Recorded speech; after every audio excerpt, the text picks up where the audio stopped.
कैसे हैं आप लोग, क्या हालचाल। हम उम्मीद करते हैं कि इस ठंडा में आप लोग मस्त और स्वस्थ और व्यस्त होंगे मेरे भाई। अभी आप लोग देख रहे हैं कि झारखंड में ठंड पूरा चरम सीमा पर पहुंच चुका है। 2-3 दिन से आप देख रहे हैं कि झारखंड के हर जिला में सुबह सुबह भारी मात्रा में कुहेसा और कोहरा लग जा रहा है। पाला कहीं गिर रहा है, कहीं ओस गिर रहा है। तो आज हम लोग ये बहुत ही बेहतरीन ढंग से, बड़ी ही प्यार से, बहुत ही आसान भाषा में समझने वाले हैं कि ठंड के दिन में कुहेसा क्यों लगता है, कोहरा क्यों लगता है, पाला क्या होता है, ओस क्या होता है। ये सारा बहुत ही प्यार से समझेंगे। हम उम्मीद करेंगे कि आप भी इस बात को समझोगे, सारा दोस्त लोग के पास इस वीडियो को शेयर कर दोगे ताकि सभी कोई समझे और सभी को एक दूसरे के पास जानकारी को साझा करे। आज का खबर है, प्रभात खबर में दिया है, ठंड इतना ज्यादा बढ़ चुका है ना झारखंड में कि अभी ही कई जिलों में तापमान बहुत गिर गया है। कोई कोई जिला में तो 7 डिग्री तापमान घट करके आ चुका है, कहीं 6 डिग्री, कहीं 8 डिग्री, रांची में 9 डिग्री तापमान हो चुका है। अभी का ये हाल है, अभी का। तो सोचो जनवरी फरवरी तक ठंड बचा हुआ है, क्या हाल होने वाला है, कितना बुरा तरीका से इस बार ठंड होने वाला है। सोच लो, इस बार बरसात भी ज्यादा हुआ तो ठंड 100% बहुत खतरनाक होने वाला है।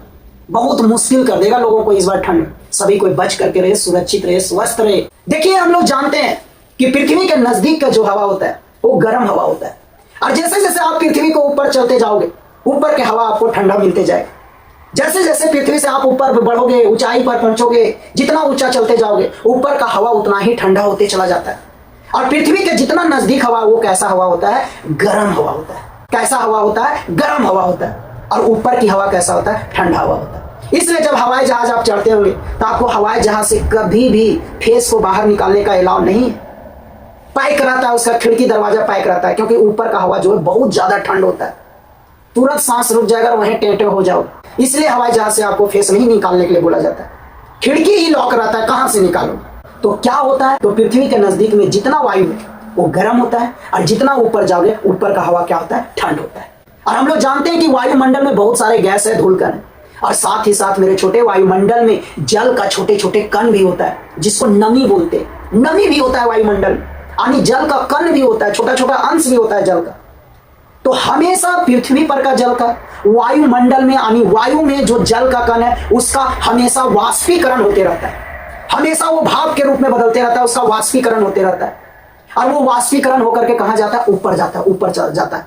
और ऊपर जाकर के कहां जमा होते जाता है, जहां ठंडा हवा रहता है वहां जाकर के जमा होते जाता है। यानी वाष्पीकरण का क्या खासियत है, या वाष्पीकरण का एक बोल सकते हैं उसका आदत क्या है, वो वहीं जाकर के जमा होता है जहां उसको ठंडा हवा मिलना शुरू हो जाता है।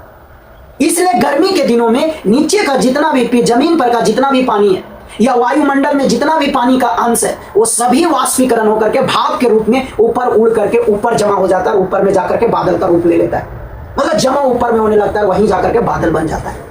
ये होता है गर्मी के दिन में। इसलिए ऐसा ज्यादा होता है क्योंकि उस समय सूर्य का जो प्रकाश है वो बहुत भारी मात्रा में पृथ्वी पर पहुंचता है, जिसके कारण पृथ्वी का जो जल है, वायुमंडल का जल है, उसका बहुत ही वाष्पीकरण होता है। वो बहुत ज्यादा भाप के रूप में ऊपर उठ जाता है, ऊपर में जाकर के ठंडा हवा रहता है और वहीं जाकर के जमा हो जाता है। वहां किसका रूप ले लेता है, बादल का रूप ले लेता है। लेकिन ठंड में क्या होता है, ठंड में क्या होता है मेरे छोटे, एक तो ठंड इसलिए होता है क्योंकि पृथ्वी 23.5 डिग्री पर झुका हुआ है।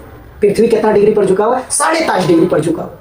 और नवंबर, दिसंबर, जनवरी के समय में क्या होता है, पृथ्वी के उत्तरी गोलार्ध में सूर्य का जो प्रकाश है वो तिरछी पड़ता है, ना के बराबर पड़ता है, बहुत कम पड़ता है। और जब बहुत कम पड़ता है ठंड के दिन में सूर्य का प्रकाश पृथ्वी पर, तो पृथ्वी ना के बराबर गर्म होता है, ठंडा ही रहता है दिन में भी। गर्म ना के बराबर हुआ क्योंकि सूर्य का प्रकाश आया ही नहीं। गर्म ना के बराबर हुआ, दिन में भी ठंड रह गया। अब रात में भी क्या हो जाता है, तुरंत ठंड हो जाता है पृथ्वी। और जब पृथ्वी तुरंत ठंड हो जाता है रात के समय में, तो हम लोग जानते हैं जमीन पर जो जल है ना, और जितना भी वायुमंडल का जल का कण है, चाहे कपड़ा का भींगा हुआ कपड़ा में जो जल कण है, उसका हमेशा वाष्पीकरण होते रहता है। हमेशा क्या होता है, वाष्पीकरण होते रहता है। और हम लोग जानते हैं कि वाष्पीकरण का एक गंदा आदत क्या है, वो वहीं जमा हो जाता है जहां उसको ठंडा मिलता है, जहां उसको ठंडा हवा मिल जाता है। और ठंडा के दिन में क्या हुआ, रात में तुरंत पृथ्वी ठंडा हो गया, नीचे का भी वायुमंडल क्या हो जाता है, पूरा ठंडा हो जाता है। नीचे का भी वायुमंडल क्या हो जाता है मेरे छोटे, तुरंत ठंडा हो जाता है। और जब तुरंत ठंडा हो जाता है तो वाष्पीकरण जब होता है जल का, वायुमंडल के छोटे छोटे जल का कण का जब वाष्पीकरण होता है, जमीन पर का जल का जो जब वाष्पीकरण होता है, तो ऊपर नहीं उठ पाता है, उसको नीचे ही जमा होने का जगह मिल जाता है, क्योंकि नीचे का ही वायुमंडल ठंडा होता है, तो वो नीचे ही जमा होना शुरू हो जाता है। और जब नीचे ही जमा शुरू होने लगता है ना मेरे भाई, तो वही सुबह सुबह हम लोग को किस रूप में दिखाई देता है, कोहरा के रूप में दिखाई देता है। किस रूप में दिखाई देता है, कोहरा के रूप में दिखाई देता है। जो हम लोग कोहरा में देखते हैं ना, कुहेसा में जो धुंधला दिखाई देता है ना, वो जल का छोटा छोटा कण होता है।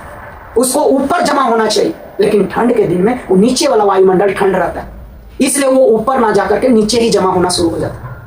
और नीचे जब जमा हो जाता है तो वही जल का कण कोहरा का रूप ले लेता है। जितना ज्यादा ठंड रहे, जितना ज्यादा ठंड रहे, रात के दिन में पृथ्वी उतना जल्दी ठंड होगा, उतना ज्यादा ठंड हो जाएगा। और जितना ज्यादा ठंड हो जाएगा पृथ्वी रात के समय में, उतना सघन मात्रा में, उतना घनापन कोहरा लगेगा, क्योंकि वायुमंडल पूरा ठंडा हो जाएगा ना पृथ्वी के नजदीक वाला, और जल का कण है से पूरा नजदीक में फैल जाएगा, पूरा एकदम सघन मात्रा में कोहरा लग जाएगा, कुछ भी नहीं दिखाई देगा।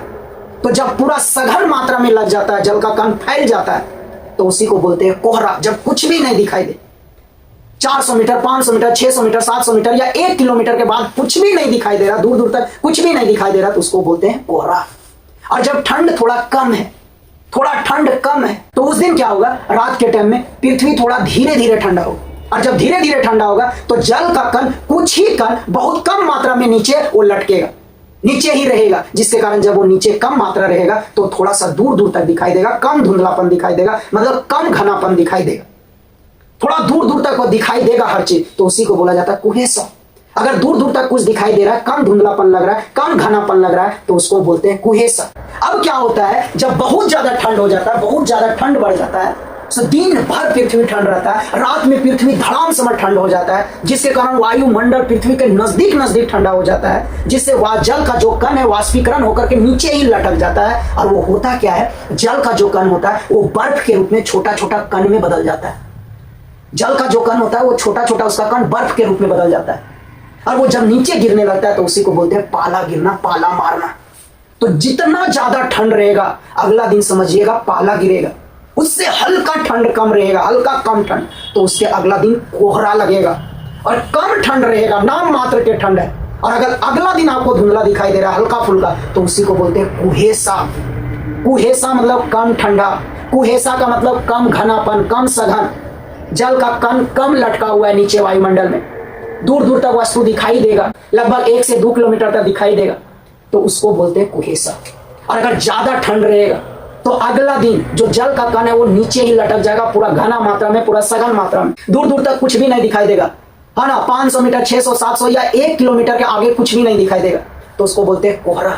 और अगर और ज्यादा ठंड हो गया, पृथ्वी का तापमान पूरा गिर गया, 0 डिग्री से कम हो गया, तो समझिएगा अगला दिन पाला गिरने वाला है, क्योंकि जैसे पृथ्वी का तापमान 0 से कम हो जाएगा, जल का जो कण है ना मेरे भाई, वो बर्फ के रूप में बदल जाएगा, छोटा छोटा कण, और वो गिरना शुरू हो जाएगा, वो बहुत डेंजर होगा, उसी को बोलते हैं पाला। जब कोहरा में जल का कण धीरे धीरे नीचे गिरने शुरू हो जाता है, धीरे धीरे नीचे गिरना शुरू हो जाता है, तो उसी को बोला जाता है ओस। उसी को हम लोग क्या बोलते हैं, ओस बोलते हैं। तो ये कारण है कुहेसा लगना, कोहरा लगना, पाला गिरना, ओस गिरना, ये सारा काम, ये सारा कारण। मतलब जितना कम ठंड अगला दिन कुहेसा, ज्यादा ठंड अगला दिन कोहरा, बहुत ज्यादा ठंड, बहुत तापमान गिर गया, 0 से नीचे चल गया, तो अगला दिन पाला गिरना, क्योंकि जल का कण बर्फ का रूप ले लेता है। बात समझ में आया मेरे छोटे? ठंड के दिन में ज्यादा ठंड इसलिए लगता है क्योंकि पृथ्वी 23.5 डिग्री पर झुका हुआ है, 23.5 डिग्री कोण पर झुका हुआ है, जिसके कारण पृथ्वी का उत्तरी गोलार्ध में सूर्य का प्रकाश ना के बराबर पहुंचता है, तिरछा पहुंचता है, जिससे पृथ्वी का बहुत सारा भाग गर्म नहीं हो पाता है, दिन में भी ठंडा रह जाता है, रात में धड़ाम समय ठंडा हो जाता है, और जिसके कारण अगला दिन कोहरा लगता है, पाला गिरता है, कुहेसा लगता है। तो हम उम्मीद करते हैं इस बात को आप समझे होंगे बड़ी प्यार से। दोस्तों लोग के पास भी शेयर कर देना, ताकि उन लोग भी इस बात को आसानी से समझे और एक दूसरे को समझाने का कोशिश करें। चलिए मिलते हैं अगला वीडियो में, बाय बाय।